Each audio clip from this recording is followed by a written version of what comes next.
नाशिकमध्ये पुढील वर्ष 2026 पासून सिंहस्थ कुंभमेळ्याला सुरुवात होणार आहे। यावेळी नाशिकचा कुंभमेळा तब्बल 18 महिने चालणार आहे। या संदर्भात नाशिकमध्ये मुख्यमंत्री देवेंद्र फडणवीस यांनी एक बैठक घेतली। या बैठकीमध्ये 13 आखाड्यांचे साधू महंत, प्रमुख प्रशासकीय अधिकारी, मंत्री गिरीश महाजन आणि दादा भुसे हे देखील उपस्थित होते। या बैठकीमध्ये कुंभमेळ्यातील अमृत स्नानाच्या तारखा देखील जाहीर केल्या गेल्या आहेत। या बैठकीमध्ये महंत राजेंद्रदास महाराज यांनी फडणवीसांकडे एक मागणी केली।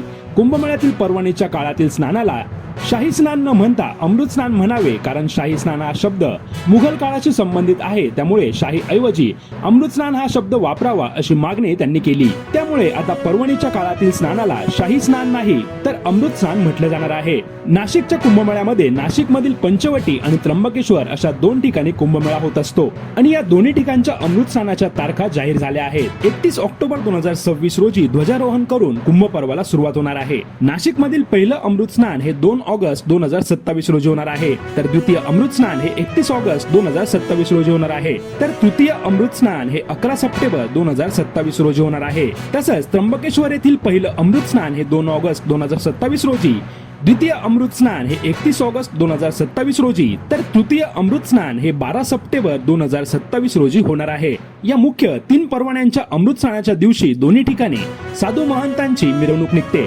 प्रत्येक आखाड्याची क्रमवारी, स्नानाचा कालावधी निश्चित असतो आणि त्यानुसार साधू महंतांचे स्नान झाल्यानंतर भाविकांना गोदावरीमध्ये डुबकी मारता येते। यावेळी मुख्य पर्वण्यांबरोबर सिंहस्थ काळात त्र्यंबकेश्वर येथे तीर्थस्नानाचे 29 आणि नाशिकमध्ये 45 विशेष मुहूर्त जाहीर करण्यात आले आहेत। कुंभमेळ्याचा समारोप दोन्ही ठिकाणी 24 जुलै 2028 रोजी ध्वजावताराने होणार आहे। साधू महंत आणि पुरोहित संघाने जाहीर केल्यानुसार स्नानासाठी जास्त मुहूर्त आहेत, त्यामुळे एकाच तारखेला गर्दी करण्याची आवश्यकता नाही। यामुळे भाविकांच्या गर्दीचे योग्य नियोजन करण्याची संधी मिळाली आहे आणि कुंभमेळा सुव्यवस्थित करण्याचा आमचा प्रयत्न आहे, असं देवेंद्र फडणवीस यांनी यावेळी सांगितलं आहे।